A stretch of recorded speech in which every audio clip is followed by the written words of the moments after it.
Hola compañeros, bueno, aquí tienen la clase que les comentaba el sábado pasado que íbamos a grabar, dado que el sábado que entra 2 de noviembre, pues no habrá clases, ¿no? Entonces, el tema que ustedes tienen en plataforma en semana 5 es el de bases biológicas de la conducta humana. No, nomás les estoy leyendo el título de la materia. El título que tienen o el tema que toca esta semana es en cuestión de bases biológicas, pero del aprendizaje y de la memoria. Recuerdan por ahí que en la primera clase, si mal no recuerdo, hablamos de los procesos cognitivos. La memoria era uno de esos procesos cognitivos y el último era el aprendizaje. Para recapitular, teníamos la sensación, la atención, la percepción, el lenguaje, ¿sí? La memoria, el pensamiento y al final está el aprendizaje. ¿Ok? Entonces, si queremos aprender de mejor manera, tenemos que cuidar todos esos procesos cognitivos anteriores o que anteceden al aprendizaje. Aquí en esta semana, ponen el énfasis tanto en la memoria porque sí cumple una función primordial en el aprendizaje y obviamente también en el aprendizaje porque ustedes como psicólogos pues van a trabajar mucho con cuestiones de aprendizaje y memoria y sí son temas que van muy encaminados a la psicología, este, ya sea una para una área u otra, o sea, lo podemos utilizar esto en psicología laboral, psicología clínica, obviamente, psicología educativa, en necesidades educativas especiales para trabajar con neurodivergencias, etcétera, etcétera, ¿no?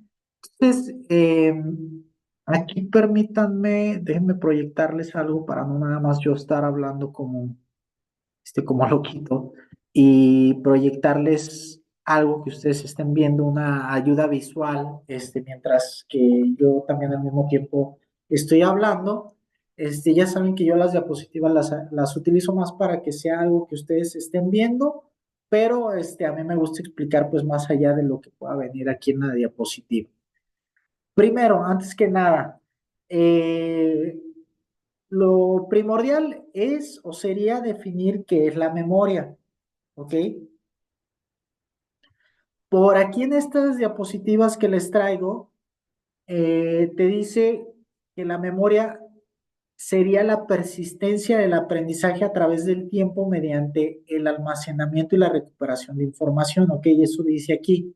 Estas diapositivas me gustaron muchísimo. Me traen información muy relevante en temas de memoria y aprendizaje profundas y ahorita las vamos a estar revisando, pero aquí hay que profundizar un poquito más o esta definición de memoria está un poquito, le falta, pues, digámoslo así, ¿no? Está bien, pero le falta. Vamos a definir la memoria, ¿sí? Porque ahí le falta algo a esa definición. La memoria es una capacidad mental, ¿ok? Es lo que es la memoria, una capacidad mental. Ahora, ¿cuál es la función de la memoria? ¿Ok? Entonces ya sabemos que la memoria es una capacidad mental, la cual tiene tres funciones. ¿Ok? Y estas tres funciones van a ser muy importantes que si vienen en las diapositivas más adelante, vamos a revisar detalladamente cada una de las tres funciones de la memoria. ¿Ok? ¿Cuáles son esas tres funciones de la memoria? Número uno es codificar. ¿Ok? Es decir, y vamos a ir viendo a qué se refiere cada una de esas tres cosas. Ahorita nada más vamos, ¿sí? Para que tengan la ayuda visual, a ver cuáles son las funciones. Uno es codificar. Esa es una de las funciones de la memoria. Primero codifica, luego almacena la memoria, ¿sí? La memoria almacena la información. Y luego, muy importante, ya codifiqué, ya almacené, pues hay que recuperar la información. Entonces, esas son las tres funciones de la memoria, que es una capacidad, ¿sí? Le repito, es una capacidad mental, ¿sí? Es algo que hace nuestro cerebro, ¿sí? Es una función de nuestro cerebro, la memoria. Entonces, le repito, la memoria va a tener tres funciones: codifica, almacena y recupera. Podemos tener problemas en algunas de las tres funciones de la memoria. Hay personas que tienen problemas al momento de entender o descifrar las cosas, que vendría siendo en la codificación. Hay personas que me dicen, y aquí puede haber algunas, que las mismas personas se confundan, y esto nosotros como psicólogos tenemos que tener la habilidad de evaluar, ¿sí? Hay personas que tienen problemas ya sea por cuestión biológica, es decir, médica, por cuestión de capacidades, por cuestión de que no han trabajado bien cuestiones cognitivas. Hay personas que tienen problemas en el almacenamiento. No se me queda nada de lo que obtengo, de la información que me llega, no se me queda nada. De seguro alguna vez les ha pasado que, o alguna vez han dicho, no se me queda nada de lo que estoy escuchando o nada de lo que estoy viendo o nada de lo que estoy haciendo, se me queda almacenado, se me olvida. Ojo, una cosa es que tengas problemas en el almacenamiento de la memoria, otra cosa es que el problema sea en que si almacenas, pero el problema es que te cuesta trabajo traerlo al presente. Algo que vi hace 2 semanas, ya lo olvidé. Sí lo retuviste, porque no sé si les ha pasado que quizá para un examen en la prepa, olvidan, que es una manera coloquial de decirlo, y tú puedes decir, es que no se me quedó grabado, pero después pasa el examen y se te viene a la mente todo eso que supuestamente no habías aprendido, no se te había quedado en la memoria, que lo decimos de manera coloquial, ¿sí?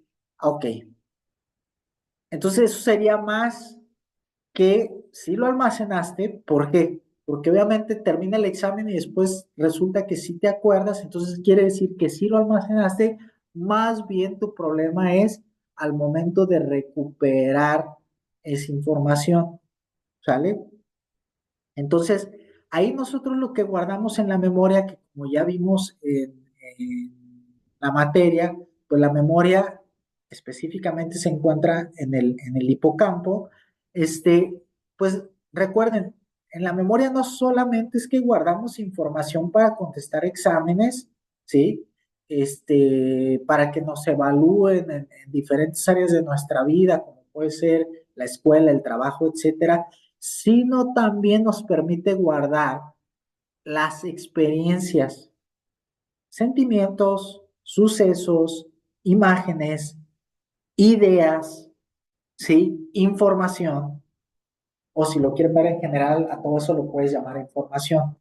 Pero almacenamos muchísimas cosas. Entonces, obviamente, si tú tienes problemas al momento de codificar, almacenar y recuperar, no solamente vas a presentar problemas al momento de estar presentando cosas académicas, que esto es lo que me interesa muchísimo que a ustedes se les quede. O sea, esta cuestión de la memoria no solamente es para cuestiones académicas, o cuestiones laborales, sino también si tú no eres capaz de almacenar vivencias, experiencias, sentimientos, etcétera, va a ser muy probable que sigas repitiendo comportamientos. ¿Por qué? Porque no almacenas cierta información importante desde el apartado emocional y entonces puedes estar repitiendo patrones. Entonces, la repetición de patrones de conducta de un individuo o de una persona, como lo quieran ver, también, también se pueden dar no solamente por traumas, no solamente por cómo te educaron, sino también puede ser porque la cuestión de la memoria tiene ahí un déficit. No almaceno, no recupero bien. Es decir, si una persona, y por ahí alguna vez algún paciente me lo comentaba, es que a mí se me olvida lo malo que me hacen. Eh, no es tanto en sí que olvides lo que te hicieron, sino que eres incapaz de traer. Ahí yo, por ejemplo, lo trabajaba con esa persona. Más bien la cuestión de recuperar el recuerdo es lo que te dificulta. Entonces, por eso lo externas de esta manera de no me rápido olvido lo que me hacen en un sentido negativo, pero también te puede afectar en el sentido positivo. Si olvidas rápidamente lo bueno que te pasa, hay gente que olvida rápidamente lo bueno que le pasa, hay gente que olvida rápidamente lo malo que le pasa. Las dos cuestiones te pueden llegar a traer problemas. ¿Por qué? Porque obviamente para tú hacer interpretaciones de las cosas que te pasan en la vida, necesitamos la memoria, ¿sí? Entonces, eso es importantísimo, sí es de vital importancia, para la redundancia, que lo repita, que sí vean que por eso yo lo hablé con ustedes en la primera clase, sí los procesos cognitivos son muy importantes en el comportamiento del ser humano y obviamente van de la mano, van muy de la mano con lo biológico, ¿sí? Podemos presentar algunos otros problemas independientemente de lo biológico, ¿sí? Pero sí es muy importante que ustedes lo tengan en consideración. Para el aprendizaje, pues obviamente la memoria va a ser esencial, o sea, es un proceso esencial, ¿sí? Para la supervivencia también la memoria es esencial, perdónenme, ¿sí? ¿Por qué? Porque gracias a la memoria nos podemos adaptar mejor a las necesidades del entorno. Y aquí viene algo interesante, la inteligencia. A mí la definición de inteligencia que más me gusta es la biológica. Y creo que esto sí nunca lo comenté en las 4 semanas anteriores. Le repito, la definición de inteligencia que en lo personal a mí más me gusta para lo que nos dedicamos, ojo, no diciendo que esto es una verdad absoluta, sino simplemente se los planteo en la clase y que ustedes pues lo mastiquen, lo digieran y vean si están de acuerdo conmigo o no. La definición de inteligencia que a mí más me gusta es la biológica, es decir, la definición de inteligencia que nos daba Darwin. ¿Cuál es esa definición de inteligencia? Inteligencia en biología es la capacidad de un organismo vivo de adaptarse a su medio. Entonces, para la biología, el organismo inteligente es aquel que se sabe adaptar a las circunstancias que se le están presentando en el momento, valga la redundancia, presente. Eh, por ejemplo, que ya lo he comentado con ustedes, yo, por ejemplo, ahorita me tengo que adaptar a que estaba acostumbrado a ustedes a darles la clase de manera presencial, entonces me tengo que adaptar rápidamente a, ok, no hay clase presencial, la tengo que grabar y no va a haber esto que a mí me encanta, que es que me estén preguntando. No puedo interactuar ahorita con nadie, entonces porque no hay nadie. Entonces me tengo que adaptar a las circunstancias que se me están presentando en este momento. Y entonces aquí podríamos evaluar el nivel de inteligencia que yo presento, que también me adapté a una clase en línea donde no tengo alumnos y donde solamente yo estoy hablando frente a la cámara sin tener esta retroalimentación de ustedes, ¿no? Les ha pasado también a ustedes de seguro que de repente en la prepa de seguro les pasó que, no sé, habían preparado una exposición en equipo, llegan el día de la escuela, algún compañero falta por lo que sea, no trae su parte del trabajo y entonces se tienen que adaptar a las circunstancias que se les están presentando. ¿Recuerdan los grupos que yo les menciono que tengo entre semana? Ahorita tengo un grupo, como ya les he dicho, de negocios internacionales. Ellos, al final de la materia, o con lo que yo les voy a evaluar la materia a ellos, es que tienen que hacer una capacitación. Van a hacer una capacitación de 3 horas, donde va a haber un receso, obviamente, y van a ofrecer algo que se llama catering. Pero a lo que voy es, eh,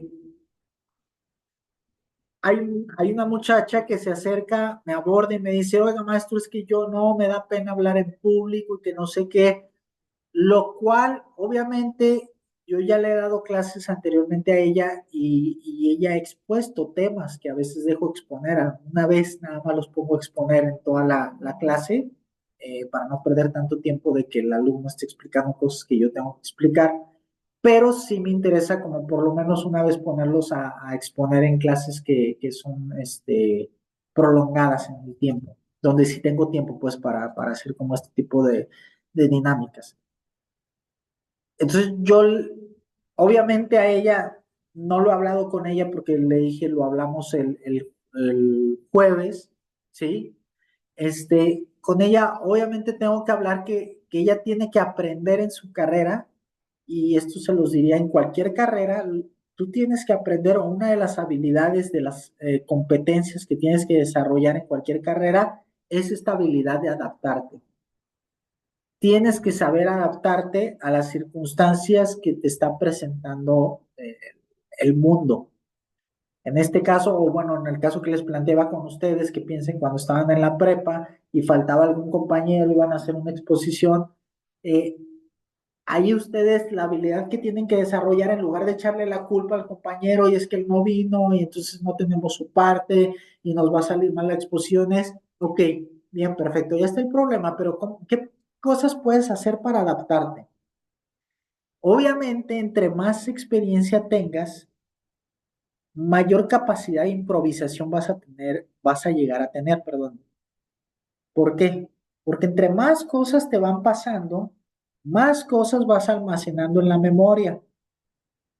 Y entonces se te pueden ir presentando situaciones parecidas, ¿sí? Se te pueden ir presentando situaciones parecidas, y entonces ahí es donde tú utilizas la memoria. Ok, resolví bien esa situación aquella vez, esta situación es algo parecido, la tengo que asociar, que por ahí también en los temas que vienen esta semana les hablan un poquito de la asociación. La semana pasada recuerdo que lo vimos, que algún compañero mencionó, es el famoso asociacionismo, sí. Entonces, lo que hace tu cerebro es que empieza a asociar. Para yo asociar cosas, tengo que utilizar la memoria para después yo, alguna situación parecida que se me presentó en el pasado y traerla al presente para resolver la situación actual, pues obviamente tengo que utilizar la memoria. Y a lo que vamos es que vean cómo la memoria sí tiene una tarea fundamental en la cuestión, no solamente del aprendizaje, sino también en la inteligencia. Entendiendo inteligencia, esto, la capacidad de un organismo de adaptarse a su medio. Este, Dos cosas para la inteligencia, tanto la memoria, pero también las experiencias. O sea, y experiencias ahí voy a abarcar todo, tanto cuestiones que tú leas como cuestiones que tú vivas. O sea, tanto la teoría como la práctica. Las dos son fundamentales, las dos se van a quedar en tu memoria. Las dos en algún momento las vas a necesitar para resolver situaciones en tu presente. Y entonces, si tú tienes una buena memoria, sí vas a tener una ventaja competitiva sobre los demás. Va a haber personas que te busquen a ti como psicólogo porque quieran trabajar cuestiones de memoria. No aprendo, no se me queda la información, no recuerdo información, y entonces es ahí donde ustedes intervienen. Si tú sabes cómo funcionan las cuestiones de la memoria, pues puedes trabajar con esas problemáticas, ¿sale? Entonces, eso es así, se supone que esto es como una pequeña introducción que estoy haciendo a los temas de qué es la memoria, que sería lo primerito. ¿Ok? Ahora, aquí lo que les plantean en la diapositiva es que te ponen imágenes y quizá algunas de ellas las recuerdes, quizá otras no las recuerdes, quizá tú las ves y dices, pues no se ve bien, maestro, la imagen, no sé qué sea. La imagen que tienen aquí en medio es como la más representativa, que ustedes van y que todo el mundo va a recordar, ¿no? El famoso 11 de septiembre. Aquí es algo muy importante. Eh, lo significativo es fundamental para la memoria, ¿ok? Les repito, que algo sea significativo va a ser muy importante para la memoria. ¿A qué me refiero? Eh, el aprendizaje debe ser significativo. ¿Por qué? Porque es más fácil que tú recuerdes algo cuando le das un sentido a. ¿Ustedes se acuerdan de dos tipos de maestro? ¿O de los que eran súper estrictos o de los maestros que son muy buena onda? De cualquiera de los dos, tú te acuerdas muchísimo. ¿Por qué? Porque cualquiera de los dos fue significativo para ti. Obviamente buscaríamos, eh, digamos, lo agradable, que se repita, o sea, hablando de cuestiones educativas, pues obviamente buscamos que el maestro sea significativo positivamente, pero en la vida va a haber cosas que sean significativas, no de una manera positiva, pero son cosas que vas a recordar tú demasiado, como por ejemplo el 11 de septiembre. O sea, aparte por cuestiones culturales que lo están repitiendo cada vez que llega septiembre, es como que nos están refrescando la memoria del 11 de septiembre, el 11 de septiembre, el 11 de septiembre, pero más aparte de estas cuestiones culturales que también tienen que ver para las cuestiones de la memoria, o sea, para que nosotros memoricemos cosas o aprendemos cosas, pues obviamente también afecta la cultura, no solamente lo que pasa internamente en todo esto que ya hemos visto, como son los neurotransmisores, la sinapsis, la plasticidad neuronal, el sistema nervioso central, que en este caso el hipocampo, la amígdala para cuestión de las emociones, sino también la cuestión cultural afecta y si se fijan, esta cuestión de que si es significativo o no la información que me está llegando. Si algo es significativo, es más fácil que lo recuerdes y es más fácil que lo aprendas. 11 de septiembre. Obviamente fue significativo para las personas que nos tocó vivirlo. Quizá ahí en el salón haya personas jóvenes que no les tocó vivirlo. Para las personas que nos tocó vivirlo, fue algo totalmente significativo. ¿Por qué? Porque era algo que nunca en la historia había pasado. Para los más jóvenes que no les tocó vivirlo, ustedes ya nacieron con eso en la historia. O sea, les hago una analogía. Para las personas que vivieron la Primera Guerra Mundial, obviamente fue algo extrañísimo. ¿Por qué? Porque pues no había existido nunca una guerra mundial. Para nosotros lo vemos como algo muy distante. ¿Por qué? Porque pues nosotros nunca hemos vivido una guerra mundial, no nos ha tocado, pero pues lo vemos en la escuela. Y entonces, bueno, lo veo en la escuela, pero no me tocó vivirlo. Y eso es algo importante que quiero que ustedes vean. O sea, eh, lo sabes teóricamente, pero no te tocó vivirlo. Y entonces va a ser más difícil que se quede en tu memoria, pero aún más difícil va a ser que aprendas algo de ello, porque no te tocó vivirlo. Entonces, cuando te tocan vivir las cosas, es más fácil que tú, número uno, se te queden en la memoria, número dos, que las aprendas. Entonces, por eso es muy importante la práctica en lo académico, porque sí está muy bien ver las cosas teóricas, pero es importante que vivas la experiencia. ¿Para qué? Pues viviendo la experiencia, o sea, teóricamente Sí, voy a liberar neurotransmisores. Sí está sucediendo la sinapsis, pero no es igual. Simplemente véanlo con lo que hicimos de los ojos vendados. Cuando yo les dije, se van a vendar los ojos y los voy a cruzar por la calle, que se los dije una semana antes,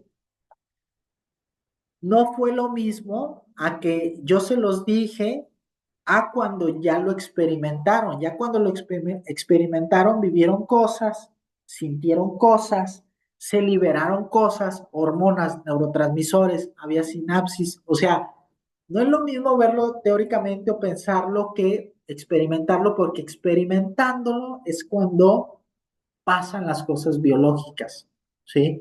Sí, también pasaban cuando se los dije, cuando te lo dije, de seguro liberaste algún neurotransmisor, de seguro empezaste a liberar alguna hormona, cuando se los mencioné en tercera semana, pero fue completamente diferente cuando en cuarta semana ya lo experimentaron, ¿sale? Entonces, esto sí es muy importante que lo vean y que lo tengan en cuenta. Este, el aprendizaje significativo, o mejor dicho, el aprendizaje debe ser significativo. Por ahí el autor que habla del aprendizaje significativo se apellida Auswell. Ahorita pauso el video, busco una imagen de él y se los muestro porque sí, sí me interesa que vayan ubicando a los teóricos, como en la semana pasada les dije de Pavlov y de Skinner, que se los mostré quiénes eran, que los vayan ubicando. Ahora, hay tres tipos de memoria. Y dentro de esos tipos de memoria va a haber otras cuestiones, ¿ok? Tenemos la memoria sensorial, tenemos la memoria a corto plazo y tenemos la memoria a largo plazo, ¿ok? ¿Qué problemáticas podemos tener en cada tipo de memoria? Bueno, la memoria sensorial, ¿qué problemática podemos llegar a tener? ¿Sí? Pues la problemática de que no registres los sentidos. Entonces, si yo no registro los sentidos, pues ¿qué se me va a quedar? Pues no se me va a quedar nada porque no estoy codificando, no estoy registrando nada, ¿ok? Ahora, en la memoria a corto plazo, la pérdida de almacenamiento, o sea que yo soy incapaz de almacenar información a corto plazo, pues por ende no me voy a acordar de cosas a corto plazo. ¿Qué me acabas de decir? ¿Cómo me dices que se llama tu amigo? Se me fue. ¿Sí? Puede ser que tengamos ahí algún problema, ya sea en algún órgano, ya sea que tengamos alguna disminución de nuestras capacidades o ya sea que simplemente no estamos utilizando bien nuestros procesamientos cognitivos. Y ahí es con lo que trabajaríamos. Ah, me cuesta trabajo aprenderme nombres. Entonces, por ejemplo, yo lo que hago para aprenderme nombres es asociar las cosas. Ah, ¿cómo te llamas Liliana? No sé qué. Ah, ok, Liliana, mi ex, una de mis ex, que ya se lo saben hasta el cansancio. Ok, entonces voy a asociar el nombre de esta persona con mi ex para, ojo, no para decir que esa persona es como mi ex, no, eso no nos interesa, es para solamente aprenderme el nombre de la persona. Ya una vez que hago esa asociación, va a llegar un momento en que mi cerebro automáticamente ya se va a aprender el nombre de esa persona sin necesidad de hacer la asociación de su nombre con mi ex. Ahí, ¿qué es lo que estamos haciendo? A eso se le llaman pruebas mnemotécnicas. Ahí lo que estamos haciendo es que convertir las cosas en significativas. Quizá apenas te estoy conociendo, entonces no, no eres emocionalmente significativo para mí todavía, porque pues, te acabo de conocer, pero lo que puedo hacer es asociarte con alguien que se llame igual que tú, que sí haya sido significativo para mí. Y así podemos ayudarle a nuestro cerebro a que más fácilmente recuerde, almacene o codifique información. ¿Sí? haciendo que las cosas sean significativas. La risa ayuda mucho, que tú asocies cosas ayuda mucho, ¿sí? Son las cosas que más ayudan. También el tiempo, ¿cómo el tiempo? Entre más tiempo le dediques a algo, es más fácil que lo memorices y que lo aprendes. Sí, el tiempo también afecta a la memoria. Como les decía esto del 11 de septiembre, todos los años el 11 de septiembre nos están recordando lo de las Torres Gemelas. Entonces, pues va a ser muy difícil que lo olvidemos. ¿Por qué? Porque cada 11 de septiembre, sí, nos están recordando esto. En mi caso, por ejemplo, les puedo decir que en septiembre, como yo convivía mucho con mi tío era notario, mi hermana trabaja en notarías, mi familia normalmente trabaja en notarías. Entonces, recuerdo que cuando tenían más trabajo, antes de la pandemia, era en septiembre. No solamente en septiembre, pues, pero septiembre a mí me marcó muchísimo y se me quedó grabado porque se quejaban constantemente de que ya estaban hartos de hacer testamentos, porque septiembre es el mes del testamento. Y entonces normalmente en las notarías, no sé qué tan seguido, pero por lo menos con las personas que yo me relacionaba, o en la notaría de mi tío, en septiembre hacían descuentos si querías hacer tu testamento, porque es el mes del testamento.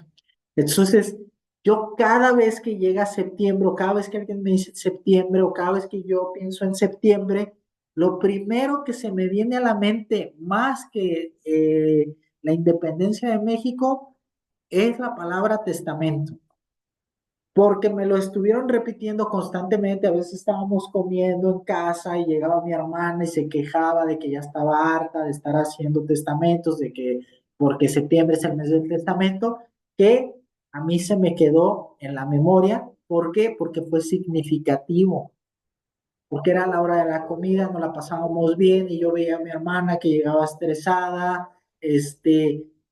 Recuerdo que alguna vez sí vi en la televisión por ahí un anuncio que sí llegaban a mencionar que septiembre era el mes del testamento.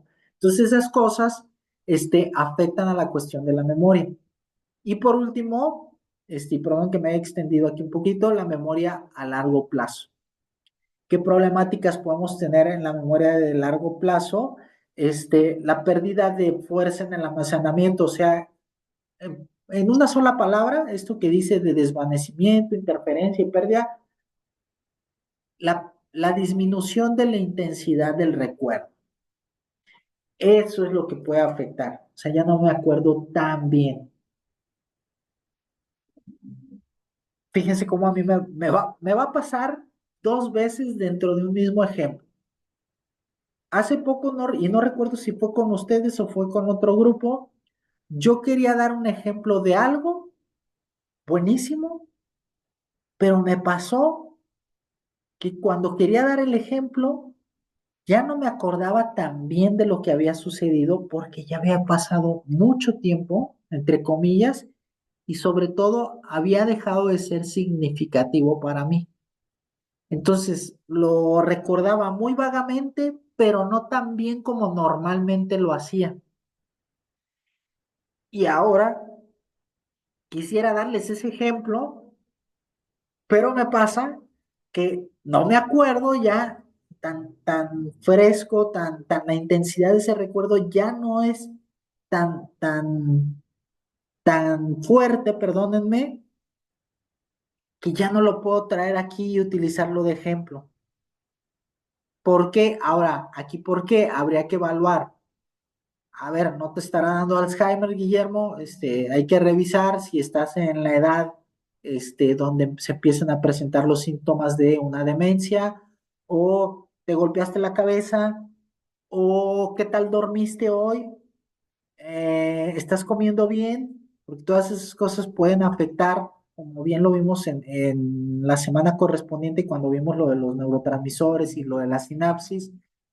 Todo eso puede afectar a que tu sinapsis no esté siendo tan buena, a que no estés utilizando los nutrientes necesarios para el cerebro y que la intensidad de los recuerdos disminuyan. Si me doy un golpe en la cabeza, si empiezo a presentar la cuestión degenerativa del cerebro, una demencia, o sea, mi cerebro se está muriendo, o simplemente es que dejó de ser algo significativo para ti. Eso también tenganlo en consideración. Pero lo primero, acuérdense, como vimos en la materia, lo primero que yo tengo que descartar es lo biológico. Y si a partir de lo biológico, no hay una explicación, ¿sí? No hay una evidencia de que se esté muriendo mi cerebro por una demencia, porque me van a hacer un electroencefalograma y donde van a medir si tengo partes de mi cerebro en el cual ya se estén apagando porque se esté muriendo esa parte del cerebro y entonces significa que yo tengo una demencia. Si no es eso, si estoy durmiendo bien, estoy comiendo bien, si no traigo mucho estrés, que se me puede elevar el cortisol y el cortisol también te afecta a cuestiones de la memoria. Si no es nada de eso, entonces vamos ya a la cuestión psicológica y pudiera ser que, ¿sabes qué? El evento dejó de ser significativo para ti y por eso no lo dejaste de recordar. Quizá hace 3 años seguía siendo significativo para ti. Ejemplo claro y más fácil y más divertido, cuando tienes un ex de recién que lo terminas, todavía te acuerdas de ciertas situaciones que pasaron con él o con ella, pasa el tiempo, te haces otra pareja, pasa el tiempo, no olvidas, siempre y cuando no tengas un problema, porque nunca olvidas, o sea, realmente no olvidas, solamente es que se desvanece el recuerdo, o sea, la intensidad, ya no es la misma. ¿Por qué? Porque dejó de ser significativo, o sea, a lo mejor ya tuviste otras dos parejas, ese ex, ya pasaron 10 15 años y las experiencias que tuviste quizá con esa persona, es un ejemplo nada más, ya son poco relevantes para tu presente. Por ende, no vas a recordar tan bien. Ahora, ojo, la memoria es una capacidad. Entonces puede haber personas superdotadas. Esto también que lo tengan en cuenta, ¿sí? Hay personas que tienen una sobrecapacidad, es decir, que son buenísimos para almacenar, recuperar y codificar información. Yo recuerdo muchísimo a una compañera, más grande que nosotros en la universidad. Ella yo creo que tenía 30 años cuando nosotros teníamos 23 años, y ella, su particularidad o lo que tenía era que era como una computadora, o sea, ella leía algo y recordaba exactamente lo que había leído, exactamente, o sea, ella era una alumna en los exámenes, que era lo que más me sorprendía, más que las tareas. Los exámenes ella sacaba 10 siempre. ¿Sí? Al inicio, sobre todo al inicio, porque tenía una capacidad de que, por ejemplo, el DSM-4, que a ustedes les toca el DSM-5, a nosotros, para nosotros en la época que yo estudié era el DSM-4, se lo sabía de memoria. El DSM-4 o el DSM-5 para ustedes hoy en día se lo sabía de memoria. Para mí eso se me hacía impresionante. En su momento ustedes verán el DSM-5, libro donde vienen los trastornos psicológicos, más de 1000 páginas. Déjate tú la cantidad de páginas, la cantidad de información de sintomatología que viene ahí, que se lo sepa de memoria, qué sintomatología. Y ahí, fíjense bien, no era por una cuestión de experiencia, no era porque ella constantemente estuviera trabajando en ello, sino simplemente tenía una capacidad sobrehumana en cuestiones de memoria. Era la tercera carrera que ella ya estudiaba, ya había estudiado letras, había estudiado medicina y ahora estaba estudiando psicología. Entonces también eso que lo tengan en cuenta. Va a haber personas que, así como en el físico, no sé si han conocido personas que físicamente eh, eh, sean muy fuertes o estén muy tonificadas, pero no van al gimnasio. Tú dices, ¿cómo? No, así nací, o sea, con este físico, sin necesidad de hacer ejercicio. Así igual va a haber personas en cuestiones de memoria, personas que no necesariamente hacen algo para tener mejor memoria, ¿sí? No necesariamente hacen algo, sino nacen con esa capacidad. Ojo, puedes nacer con esta capacidad superdotada de memoria, si no la vas regando, como se diría, si no vas trabajando esto, sí la puedes llegar a perder. ¿Cómo podemos trabajar las cuestiones de memoria? Que esto yo es tanto memoria como aprendizaje, como plasticidad neuronal. Muy importante, maestro, yo quiero tener mejor memoria, yo quiero tener mejor, aprender más. Me gustaría saber qué tengo que hacer. Dígame una técnica, dígame algún ejercicio neurocognitivo, cognitivo conductual, gestal, lo que sea, deme algo, pero yo quiero mejorar en estas áreas. Ok, es muy sencillo. Todo el mundo quiere tener buena memoria, buen aprendizaje, ser inteligente, pero pocos están dispuestos a hacer lo que se tiene que hacer para ello. Eh, y ya se los había comentado. Hay que salir, tienes que salir, tienes que salir a lugares diferentes a los que normalmente tú sales, a los que normalmente tú convives. Tienes que hablar con personas diferentes, no siempre tu mismo círculo social. Expande tu círculo social. Y esto es importante, no necesariamente hablarle solamente a personas que ven la vida como yo o piensan exactamente lo mismo que yo, sino también es muy importante que convivas con personas que piensan diferente a ti, que no ven la vida igual que tú. No es necesario para entablar una relación de amistad, de trabajo, de compañerismo, pensar o que nos gusten las mismas cosas. Al contrario, eso te nutre intelectualmente, ver otros puntos de vista. Yo, por ejemplo, tengo muy buenos amigos. A mí me choca el partido político PAN. El PAN, lo que es PAN y PRI no los tolero. No tolero ningún partido político, pero digamos, los que menos tolero, está muy peleado, está entre PRI y PAN. Pero en cuestiones, digamos, de dinámica social, los que menos tolero son el PAN. No comulgo mucho con este pensamiento cuadrado, con lo clásico. Ya ustedes me conocen en clase. Pero, curiosamente, tengo muy buenos amigos que son panistas, ¿sí? O que tienen este esquema de pensamiento. ¿Y por qué son muy buenos amigos? Porque pues, en la vida real no vamos a resolver el tema del aborto entre mi amigo y yo, ¿sí? Sino en la vida real tenemos otras cosas que no es que tengamos que discutir quién va a dirigir mejor un país, si el aborto está bien o está mal, ¿sí? Y si lo llegamos a discutir, tener la apertura a escuchar los puntos de vista de los demás.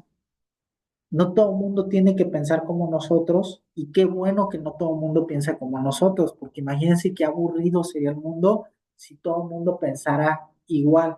Entonces, en medida que entendamos esto, eso nos hace crecer intelectualmente, pero ojo, no solamente en la parte mental, sino también en la parte biológica por la plasticidad del cerebro, cuestiones de memoria y cuestiones de aprendizaje.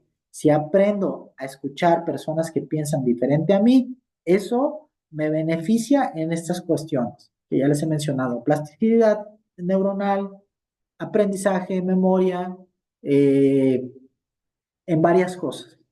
Entonces, le repito, salir a lugares diferentes, hablarle a personas diferentes siempre y cuando no se pongan en riesgo, eh, leer, compañeros, leer. Por ahí Noam Chomsky, que creo que sí se los mencioné en alguna clase, Noam Chomsky, mencionaba eso, mencionaba dentro de su teoría del lenguaje, que él hablaba del lenguaje, que es parte también del lenguaje de la memoria y del aprendizaje, que es otro proceso cognitivo.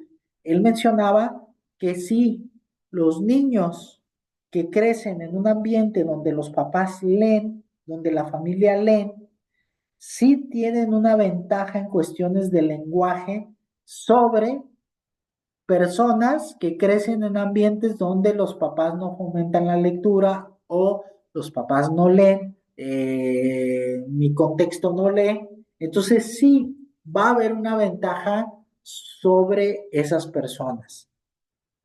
Para Chomsky el lenguaje es algo que se va a dar, o sea, no es algo que aprendes, es algo que forzosamente tú vas a hablar, ¿sí?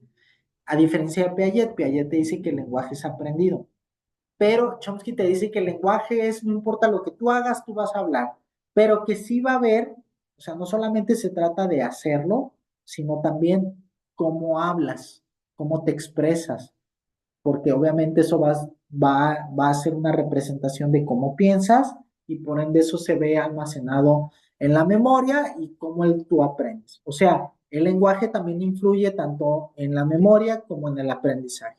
Entonces, desde la cuestión biológica, el lenguaje, digo, perdón, el lenguaje, la lectura, discúlpenme, la lectura sí tiene una importancia mayúscula en las cuestiones neuronales.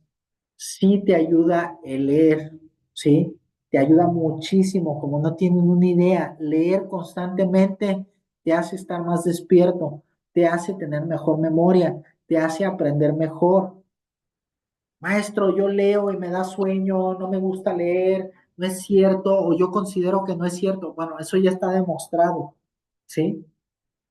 No es que sea esta cuestión de que porque seamos los maestros y queramos que lean, no. Es una cuestión desde la psicología, desde las neurociencias, que ya está demostrado. La lectura impacta en tu neuroplasticidad, impacta en tu capacidad de memoria, impacta en tu capacidad de aprendizaje, ¿sí? Entonces, la lectura también. Entonces, ya tenemos tres cosas. La lectura, las experiencias, es decir, salir, convivir con personas diferentes, conocer lugares diferentes. Dentro de la ciudad, esto no se refiere a que tienen que estar viajando a cada rato. Dentro de la ciudad, te aseguro que tú hay cafés, hay barecitos, hay lugares que no conoces.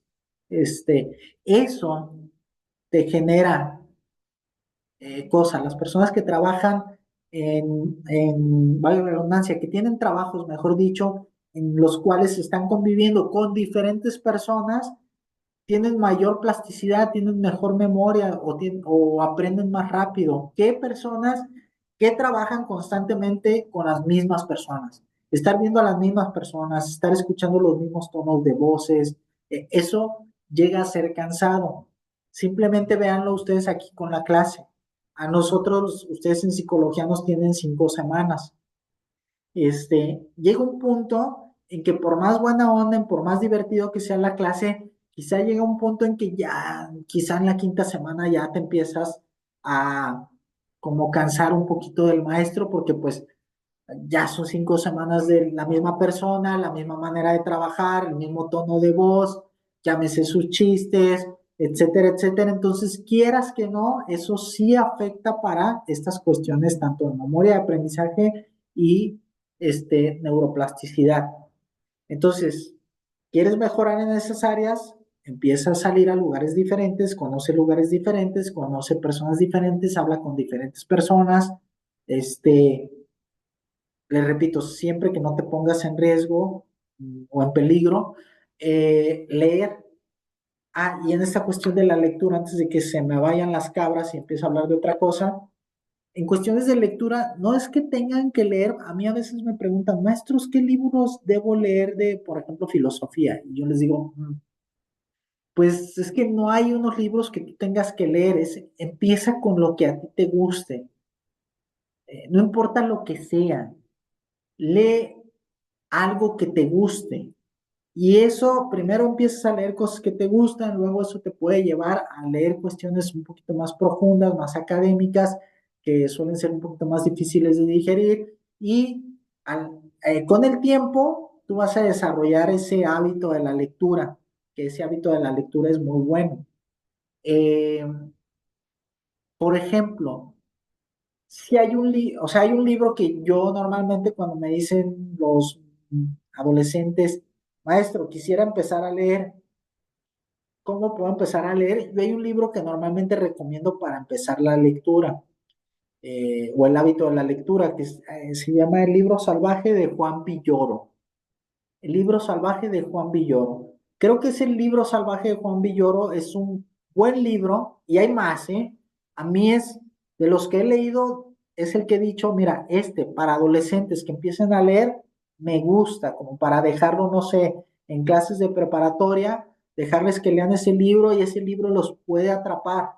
No es una regla, puede que no funcione con algunos adolescentes, ¿sí? Este, ahorita hay libros como tipo Harry Potter, hay un montón de sagas, que si es buena o mala literatura, ese es otro rollo. O sea, si vamos a calificar la calidad de literatura, esa es otra cosa. Lo que nosotros queremos en un principio es leer para afectar de manera positiva estos procesamientos cognitivos y estas capacidades como lo son el aprendizaje, la memoria, el lenguaje, porque también el leer va a impactar tu lenguaje, que es parte de, ¿sale? Entonces, esto es muy, muy, muy, muy importante. Ahora, dentro de esta memoria, que ya vimos que hay memoria sensorial, hay memoria a corto plazo y hay memoria a largo plazo, dentro de esas memorias, ¿sí?, hay más. Por ejemplo, la memoria sensorial. La memoria sensorial es de escasa duración, ¿sí? Registra la información a través de los cinco sentidos, como ya lo habíamos visto en la primera clase, y procesa una gran cantidad de estímulos. Imagínate, tú agarras un chocolate, yo aquí tengo un chocolate, lo agarro, lo abro, ya desde que lo abro, estoy oliendo el chocolate, sentidos, lo estoy tocando el chocolate, sentidos, parto el chocolate, parto un pedacito y un pedacito pequeño y lo meto a mi boca. Ok, lo empiezo a masticar. A masticarlo, empiezo a tener sensaciones. Y si lo llevan hacia el extremo, ok, desde el momento en que yo lo estoy mordiendo, masticando, mis papilas gustativas,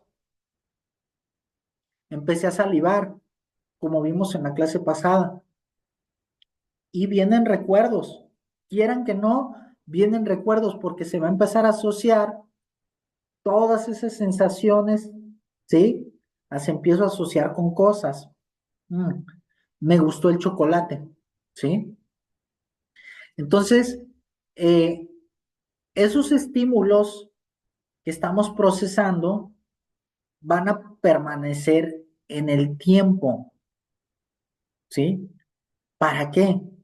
Porque, ¿cómo, maestro? Eso no lo estoy entendiendo. Ok, yo agarro el chocolate, lo pruebo y yo voy a agarrar más. Agarro el chocolate, lo pruebo y lo que empieza a ver aquí es estímulos. Esos estímulos se van a quedar en el tiempo. ¿Para qué? Porque yo tengo que identificar. ¿Qué tengo que identificar? Pues, ¿qué está pasando aquí? ¿Por qué estoy salivando con el chocolate? ¿Por qué me gusta tanto el chocolate? ¿Qué es lo que me hace estar pensando ahorita, ya quiero morder más chocolate, ya quiero terminar la clase para comerme mi chocolate? O sea, todo eso, pero para nosotros integrar todos los estímulos que percibimos necesitamos esta memoria sensorial. Porque si no recuerdo lo que sentí, ojo, sentí, hablamos de sentidos, no de sentimientos, hablamos de sensaciones, no de sentimientos. Si no recuerdo lo que sentí, las sensaciones que tuve, ¿cómo pretendo después utilizar estas sensaciones en mi vida cotidiana? ¿Ok? Entonces es la memoria sensorial, que por ahí ya lo habíamos visto, no como memoria, sino como sentidos.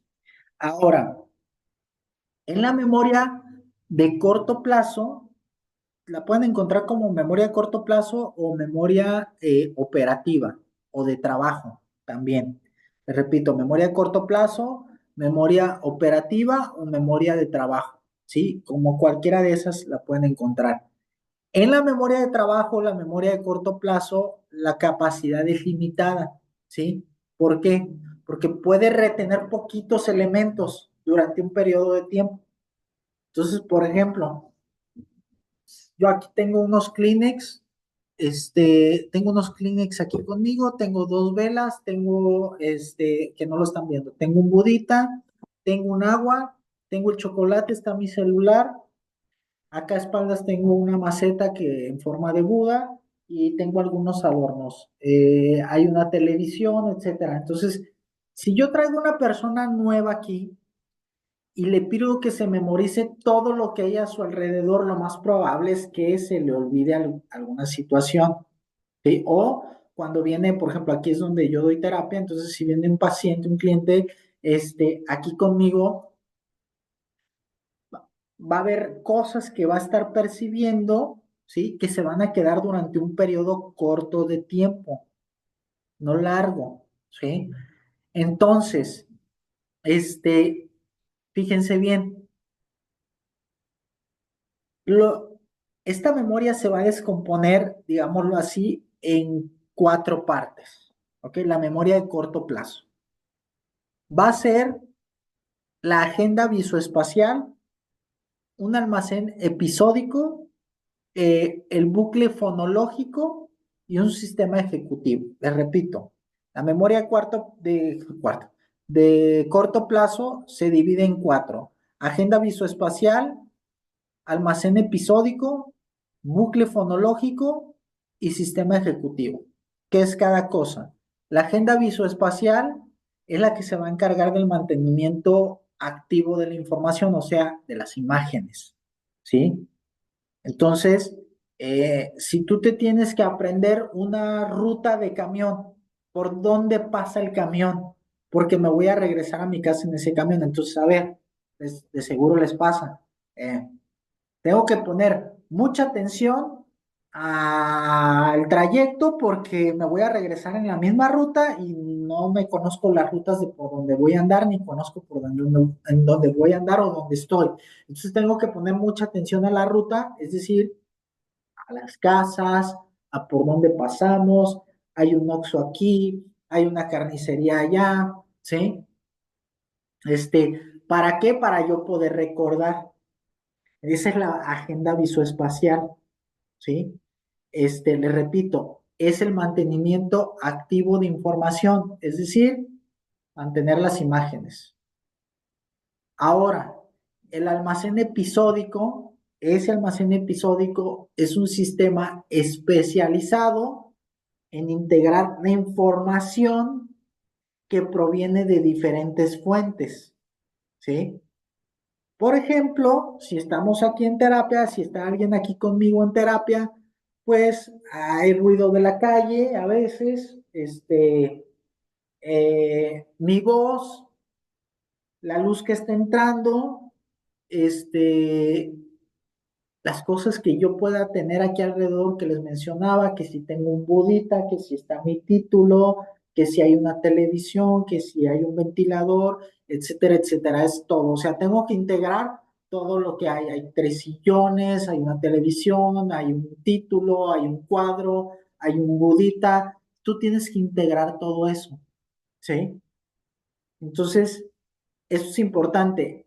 El almacén episódico, así como lo menciona episódico, de episodios, ¿qué tanto hay a mi alrededor? ¿Sí? Información visual, verbal, espacial, temporal. No sé, imagínense que se baja mi gato y pasa mi gato corriendo. Eso lo va a registrar la memoria a corto plazo de mi paciente. ¿Sí? Luego viene el bucle fonológico. Bucle fonológico, acuérdense, la fonología tiene que ver con el sonido, ¿sí? Lo fonológico tiene que ver con el sonido. Entonces, por ende, esto opera con la información verbal, ¿sí? El bucle fonológico va a facilitar el mantenimiento, ¿sí? Así tal cual, del proceso del habla, ¿ok?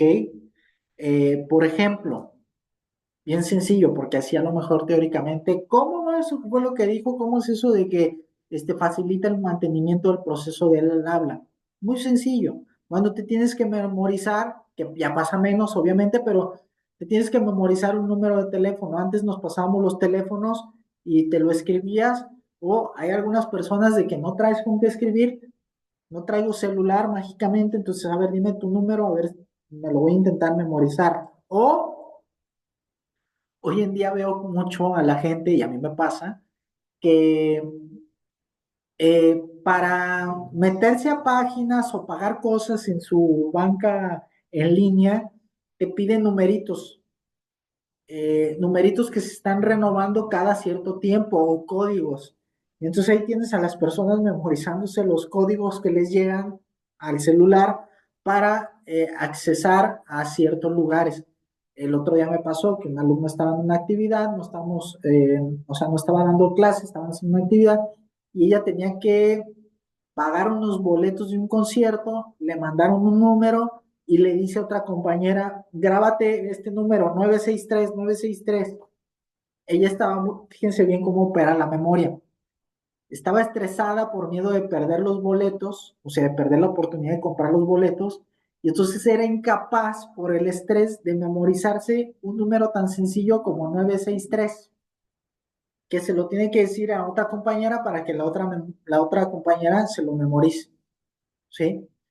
Ese es el bucle fonológico. Hay veces que nosotros tenemos que recordar cosas verbales y ahí es donde entra el bucle fonológico.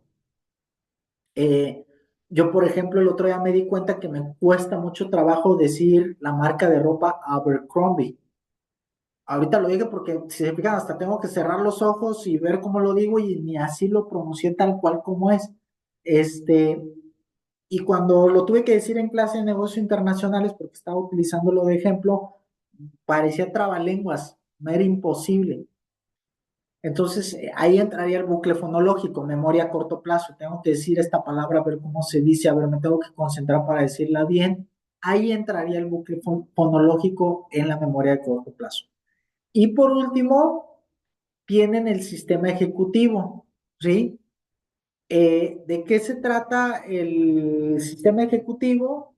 Controlar y regular el sistema de memoria a corto plazo. O sea, digamos que es el director de orquesta de la memoria de corto plazo.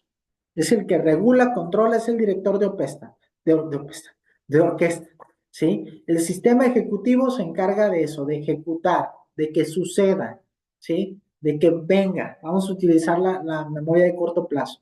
Entonces, nada más para recapitular, en memoria de corto plazo tienen agenda visoespacial, ¿sí? Que es cuando tengo que memorizar cuestiones de imágenes que veo.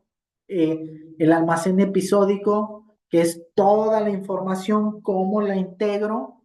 El bucle fonológico, que es memorizar las cuestiones verbales, ¿sí? Y el sistema ejecutivo, que es el que se encarga de coordinar todo esto para que se lleve a cabo la memoria de corto plazo. Por último, la memoria de largo plazo también va a haber cuatro tipos. Aquí esta no la dividimos en cuatro partes, sino hay cuatro tipos de memoria de largo plazo. Ok, les repito, hay cuatro tipos muy importantes. Traten de memorizarlas, de aprender, sobre todo aprenderlas, más que memorizarlas. Tenemos la memoria explícita. ¿Cuál es la memoria explícita? Muy fácil. Es la que almacena conscientemente la información. Conscientemente. Tengo que aprenderme cosas para el examen. Tú ahí aprendes cuestiones con memoria explícita. ¿Sí? Tengo que aprenderme algún lugar porque voy a estar yendo y viniendo constantemente a ese lugar. Ok, conscientemente voy a aprenderme cómo llegar a ese lugar. Memoria explícita, memoria de largo plazo y la ramificación de memoria explícita. O sea, es memoria a largo plazo, pero es memoria explícita en este caso. Cuando tengo que conscientemente aprenderme algo.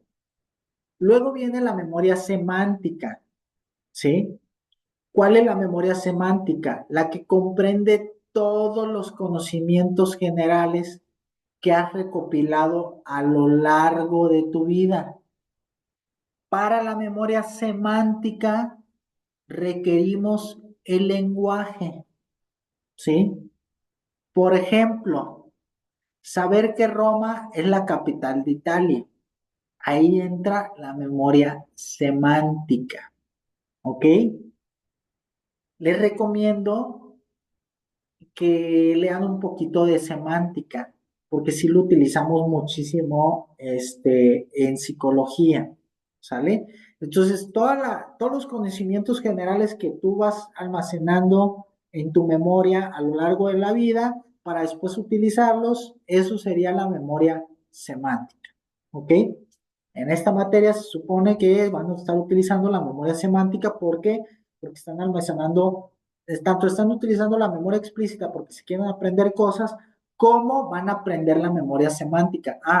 Hipocampo, memoria. En el hipocampo se encuentra el almacenamiento de la información, es decir, la memoria, ahí estás utilizando memoria semántica. ¿Ok? Y después viene la memoria episódica.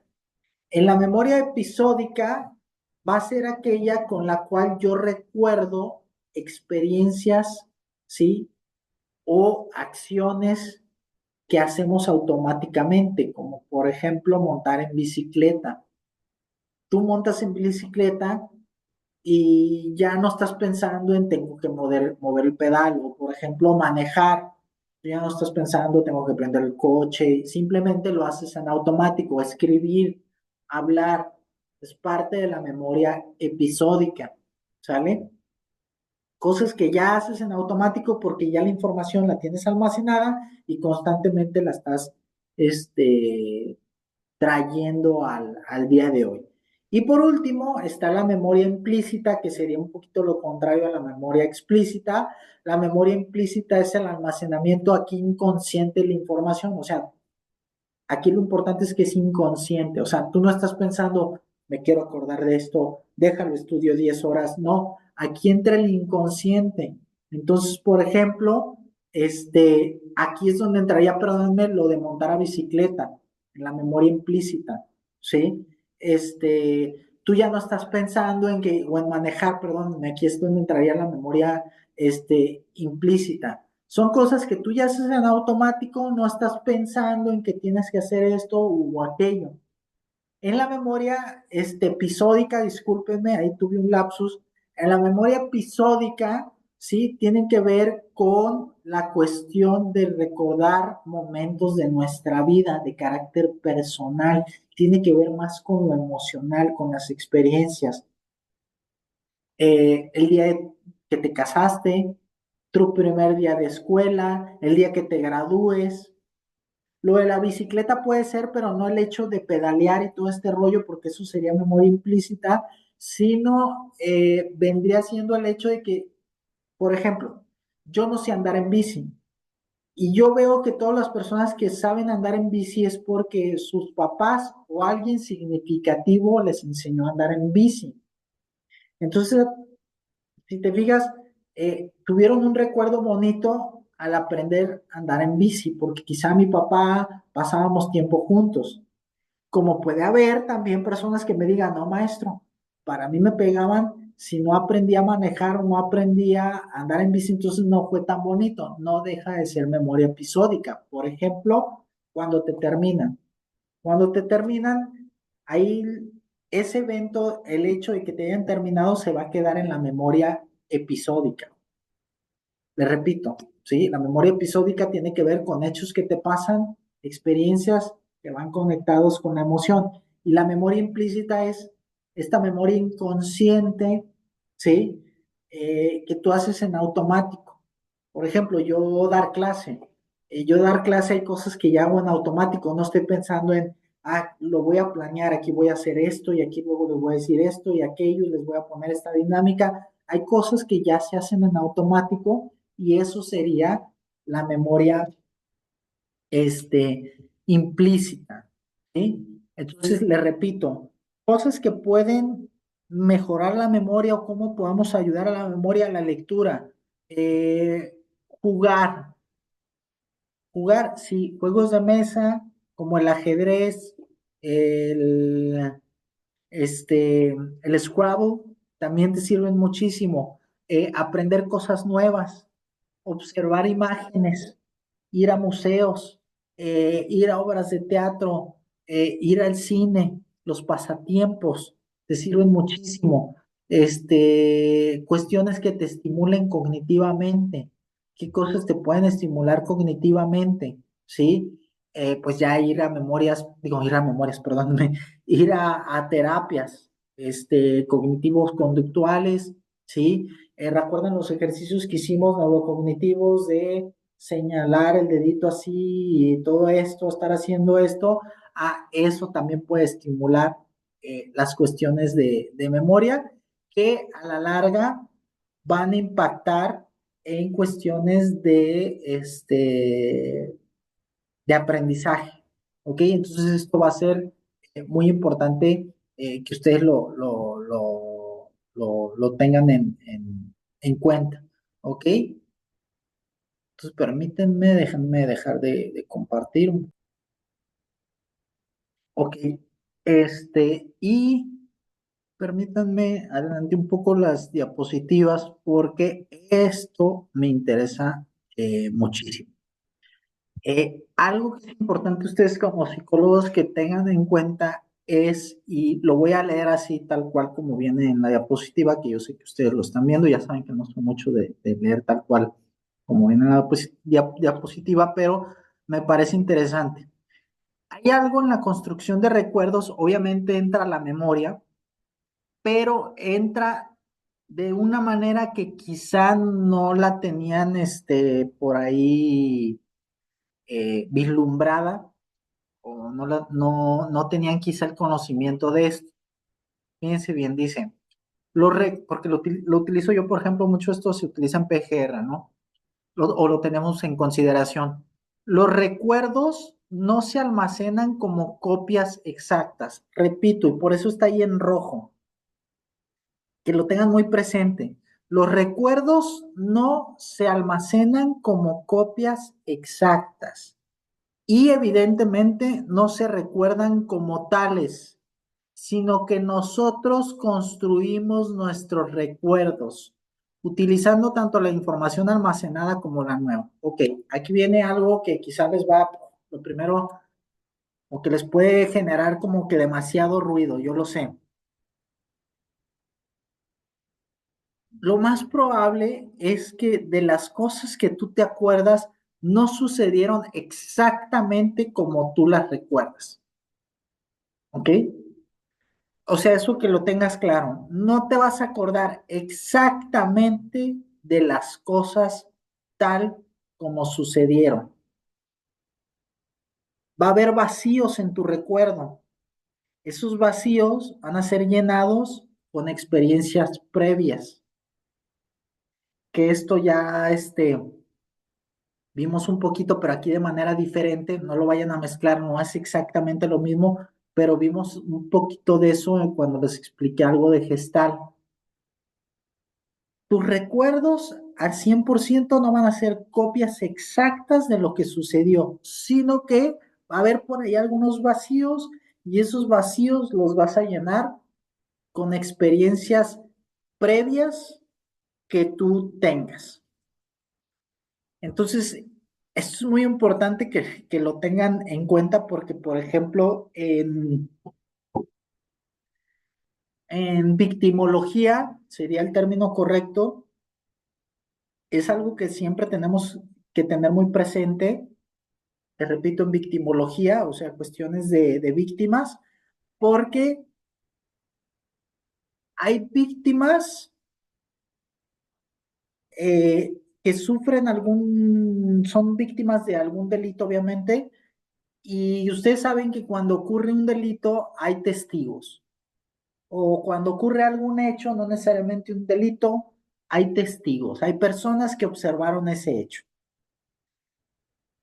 Se ha demostrado con un gran porcentaje de fiabilidad, es decir, de no estar equivocados y de que sea certero esto, se ha demostrado que hay gente que falsea sus testimonios. ¿Por qué? Con tal de ser parte de algo.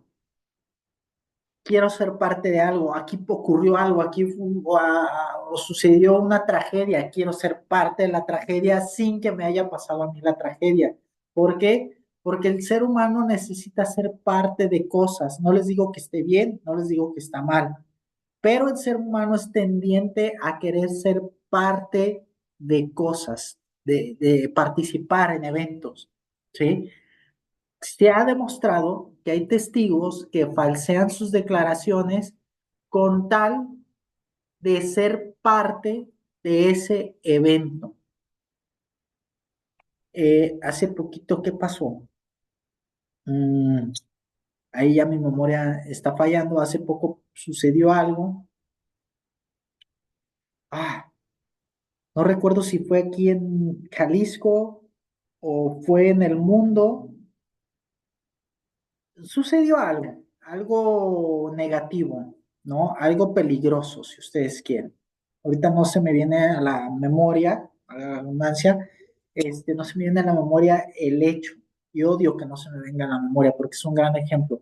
Hace poquito pasó algo en algún lugar del mundo o de aquí de Guadalajara. Y recuerdo estar platicando con personas y varias personas sobre el hecho, sobre la situación, y varias personas empezaron a comentar, yo estuve ahí, ya me recuerdo, en el centro de la ciudad, el día sábado, si mal no recuerdo, domingo, creo que fue el domingo, perdónenme, el domingo en el centro de la ciudad, una persona robó una camioneta y se metió hasta el andador ahí en Avenida Alcalde, donde está la catedral, y atropelló a varias personas. Y platicando el hecho con esas personas, no con esas personas, perdónenme, con otras personas, muchas personas me comentaban eh, o hacían este tipo de comentarios. Yo he estado ahí. Oh, el sábado pasado el domingo pasado a esa hora yo estuve ahí. O hace 4 horas yo estaba ahí. O sea, es como, le repito, no para decir que está bien, que está mal, que ni criticarlo, sino simplemente lo que nos interesa es analizar el comportamiento humano, ¿ok? El cómo esa necesidad que tiene el ser humano de ser parte de algo. Yo estuve ahí, yo conozco ahí, yo estuve hace 2 horas ahí, la semana pasada estuve ahí. Eso hace sentir parte a las personas de algo.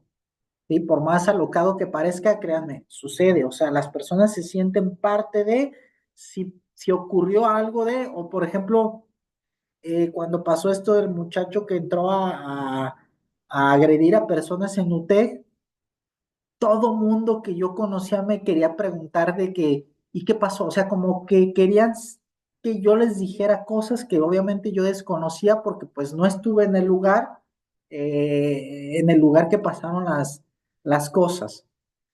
Pero había personas que me mencionaban, es que qué interesante, tú trabajas ahí. O sea, es esta necesidad, les repito. Entonces también pasa con las cuestiones de la memoria. Platón, por ahí cuando vean filosofía, Platón, por eso no le gusta, a Platón no le gustaba el arte. El arte lo veía como algo muy, muy tonto. ¿Por qué? O no tonto, pero no le daba el valor al arte real porque él decía que el arte era una copia de la realidad. O sea, eh, el pintor quiere expresar tristeza en su cuadro y se pone a pintar, ¿no? Lo que para él está sintiendo en ese momento. La pintura representa la tristeza, pero no la sensación de la tristeza. Y entonces, por más que esa pintura te genere algo, no es la tristeza en sí. Entonces, es una copia de la tristeza que sintió el pintor y la expresa a través de la pintura. Entonces, es lo mismo con el recuerdo. El recuerdo no es una copia exacta de lo que viviste. Dentro de esa copia, dentro de ese recuerdo va a haber cosas de tus experiencias pasadas que tú las utilices para terminar de formar ese recuerdo. Eh, Piensen en cuando eran niños o en cosas que han platicado con su mamá Traten de recordar cosas de cuando eran niños, platiquen con su mamá, hablen de algún hecho en particular y ahí van a ver cómo su mamá o la persona que vivió esa situación con ustedes les va a empezar a decir, no, no fue así, fue de esta otra manera. Y empiezan, si se fijan, cuando platicas cosas ya que fueron de hace muchos años, empieza a haber una discordancia entre las personas que vivieron el hecho. No se ponen de acuerdo. No es que primero tú dijiste, no, primero yo dije, tiene que ver con esto, ¿sí? Que les repito, es de las primeras cositas que les impacta demasiado a los alumnos cuando ven estas cuestiones de psicología, de que los recuerdos no son copias exactas de lo que pasó. Hay vacíos, y esos vacíos, perdonen que lo repita muchísimo, este, los construimos con nuestros recuerdos. Entonces, por eso, no sé si han escuchado la expresión de trata de tener recuerdos positivos, porque sí, este, tus experiencias pasadas sí van a impactar en cómo percibes las cosas hoy en día. Y de hecho, yo les diría, miren, ahí está teóricamente una de las bases de la psicología gestal. Nosotros trabajamos el cómo perciben las cosas. No puedo cambiar lo que pasó. Si tu papá te pegaba, no puedo cambiar que tu papá te pegaba, pero lo que sí podemos modificar es cómo tú percibes el hecho. Sí, tu papá te pegaba, pero tú lo ves de una manera. Necesitamos moverte del lugar para que ahora lo veas desde otra perspectiva, para que tu percepción de ese evento cambie y por ende van a empezar a cambiar tus percepciones a otras cosas y por ende van a cambiar tus comportamientos y van a cambiar las cosas que te pasan día a día, que normalmente es por eso que vas a terapia, quieres cambiar, ya sea maneras de pensar, ya sea conductas, comportamientos, etcétera. Quiero cambiar mi vida, quiero que dé un giro, no sé, como se dice coloquialmente, de 360 grados. Este, y para lograr eso, hay que trabajar con las percepciones. ¿Por qué? Porque esas percepciones van a impactar en, o mejor dicho, hay que trabajar con tus recuerdos para que esos recuerdos al momento de trabajarlos impacten en tus percepciones y esas percepciones impacten en tus maneras de pensar y en tus comportamientos. Les repito, lo pueden hacer con amigos o con un familiar. Traten de platicar con ese familiar o con ese amigo algún hecho que ya haya pasado muchísimo tiempo de ese suceso y vean cómo van a empezar a tener discordancias en el hecho, en quizá la cronología, quizá en pequeños detallitos de cómo pasó, quizá en esos pequeños detalles en los que no se ponen de acuerdo es donde están los vacíos y es donde tanto tú como tu amigo los están rellenando con experiencias previas que ustedes ya tenían, ¿sale? Entonces eso en cuestión del recuerdo. Ya vimos cómo trabajar la memoria, ya vimos los tipos de memoria así rapidísimamente y por ahí para tener en cuenta también es, sí me gustaría que tuvieran ahí presentes qué neurotransmisores son los principales que entran en juego en el aprendizaje, que van a ser cuatro principalmente, ¿ok? Que va a ser el glutamato, porque es un el glutamato, acuérdense, o mejor dicho, es un excitador clave en las potencias y en la potencia de las señales neuronales. Entonces, este glutamato es así como que, no como que, perdón, es fundamental para los procesos de aprendizaje y memoria, porque obviamente tiene un impacto primordial en la potencia de la señal neuronal, ¿ok? Entonces, digamos que se fortalece o fortalece con el tiempo la sinapsis, el glutamato. Ese es uno. Luego tenemos la dopamina. La dopamina, ¿por qué? Porque está asociado con la recompensa y la motivación. Entonces, la dopamina va a actuar como un marcador de importancia, ¿sí? ¿Por qué? Va a ayudar al cerebro a recordar las cosas y las experiencias significativas. ¿Se acuerdan lo que les dije de aprendizaje significativo? Ah, ok. La dopamina es importante para el aprendizaje significativo. Les repito, dopamina, no oxitocina, ¿ok? Entonces la dopamina también, ya tenemos el glutamato, la dopamina y por último, perdónenme, son tres, el GABA, ¿sí? El GABA, ese neurotransmisor, es el encargado de inhibir y regular la actividad neuronal. Entonces, lo que evita el GABA es que haya una sobreexcitación de tus neuronas y que puedas prestar atención a las cosas, es decir, que haya un equilibrio, ¿sí? Si tú tienes un exceso de GABA, pues probablemente estés ansioso. Si te hace falta GABA, quizás me estés más apagadito. Entonces necesitamos una correcta producción de GABA para que me pueda inhibir, es decir, me pueda regular esta actividad neuronal. Es muy importante porque luego puede haber una sobreactivación neuronal, ¿sí? Que nos podría llevar a estar hiperactivos o nos puede llevar a sobrepensar también, o sea, nos puede llevar a muchas cosas. La cuestión de la plasticidad neuronal, ya saben que es la capacidad la plasticidad, la capacidad de las sinapsis para fortalecerse o debilitarse en respuestas a la actividad o las experiencias que están teniendo. O se fortalece o se debilita. Fundamental para el aprendizaje y para el aprendizaje, esto que hemos visto, aprendizaje significativo. Entonces es cómo adapta mi cerebro la información nueva con la información vieja que ya tengo, que lo había mencionado ya en esta cuestión de los recuerdos. Cuando la sinapsis es repetitivamente activada, se vuelve más fuerte, entonces se vuelve más efectiva. ¿Ok? Entonces, por ende, leer me activa, leer me prende la sinapsis, me activa la sinapsis, entonces, por ende, leer hace que la sinapsis sea más fuerte con el tiempo. Ir, ver cosas diferentes, ir a museos, ver pinturas, etcétera, eso me activa la sinapsis. Y le repito, la sinapsis entre más veces se active, lo único que hace es que se vuelva más fuerte la sinapsis. Y eso es lo que queremos.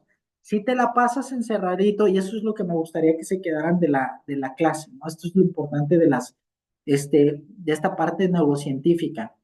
Eh, si me quedo encerrado, si me quedo nada más viendo televisión o nada más jugando, le repito, no es malo ver televisión, no es malo estar en tu casa, no es malo jugar videojuegos, pero no es malo leer, como ya hemos visto. Pero si es lo único que haces, estar encerrado, va a llegar un punto en que, maestro, usted dijo que leer me activa la sinapsis y eso es lo que queremos para la neuroplasticidad y toda esta cuestión de memoria, aprendizaje, bla, bla. Sí, pero si el único que haces es leer, en algún punto tu cerebro se va a acostumbrar a esos estímulos y ya no va a surtir el mismo efecto. Entonces es muy bueno que tú, como a mí me gusta decirlo de manera coloquial, campechaníes, leo, pero también salgo, convivo, vivo, pero también leo, veo películas en mi casa, sí, pero también salgo.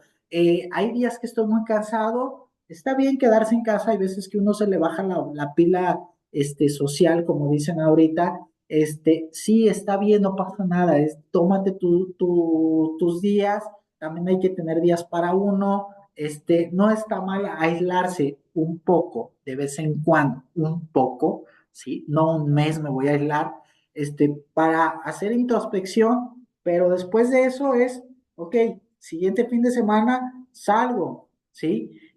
Porque si no, el cerebro se termina, ahora también, nada más salir, salir, salir, salir, y no leer, no ver películas, no darme mi tiempo a solas, bien, no te digo que te pueda afectar, pero lo que va a pasar es que tu cerebro se va a acostumbrar a esos estímulos. Y entonces ya no va a cumplir la función, el hecho que estás haciendo de salir ya, o el hecho de leer, deja de cumplir su función porque es lo único que haces y lo que necesita el cerebro es que le des variedad, ¿ok? Que le des variedad. No te digo que no hay que aburrirse, hay, hay días que te vas a aburrir, está bien, el aburrimiento es necesario para que surja la creatividad, pero sí es importante y yo sí los invitaría muchísimo y es lo que, de las cosas que más me gustaría que se quedaran de la materia, lo voy a mencionar así, lo voy a decir así. Si no salen, si no leen, si no viven experiencias, si no se ponen a leer y nada más se dedican a trabajar, a vivir, a trabajar, y nada más convivo con mi familia o con mi novio, eh, el cerebro se marchita, matan al cerebro. Al cerebro lo necesitamos, el cerebro es como una planta, lo necesitamos estar regando constantemente. El cerebro necesita agua para vivir. ¿Y cuál es esa agua? Por decirlo de alguna manera, estoy haciendo una analogía. ¿Cuál es esa agua? ¿Cuál es el oxígeno? El cerebro necesita oxígeno. Las neuronas necesitan oxígeno. ¿Cuál es el oxígeno para el cerebro? Salir, tener experiencias diferentes, ver cine, ver teatro, leer, hacer cosas diferentes, salgan de la rutina. Yo sé que el ser humano es un animal de rutinas, pero no me dejarán mentir. Empiecen a ser un poquito más conscientes sus actividades y vean cómo cuando ya tienen una rutina muy establecida es cuando empiezan a sentir que algo va mal. Ya no están a gustos, ya se empiezan a sentir más de malas, se les empiezan a olvidar cosas, empiezan a ser más aletargados, se mueven más lentos, sus pensamientos empiezan a ser más negativos, o sea, todo eso, ¿sale? Entonces, esa es una de las cosas principales que sí me gustaría que se quedaran. Dos, eh, que sí se graben muy, muy de memoria esta frase que les decía, que nosotros en psicología primero tenemos que descartar todo lo biológico y ya después nos vamos por cuestiones sociales o psicológicas, pero que es muy importante que chequemos y que nos ayudemos con otras ciencias de si es algo médico, biológico, físico, o ya si no es médico, biológico, físico, entonces va a ser algo social o algo psicológico y ahí es donde ya entro yo, ¿sí? Dentro de lo fisiológico también podemos entrar como psicólogos en ciertas cuestiones, en las cuestiones que se escapen de nuestras capacidades, nos apoyamos de médicos, nos apoyamos de psiquiatras, de nutriólogos, ¿sí? Para poder ejercer mejor nuestra ciencia, que es la psicología, ¿ok? Entonces, eso sería todo por hoy, compañeros. Fue un gusto haberles dado clases. Les agradezco muchísimo, son un muy buen grupo. Espero verlos a todos, a todos, a todos los que tuve los días sábados, y los que no estuvieron, pues si se animan para una próxima materia estar más seguido en las clases del sábado, me encantaría. Y agradecerles mucho su participación y que constantemente estaban preguntando. Ok, entonces eso sería todo, compañeros, y muchas gracias. Nos vemos.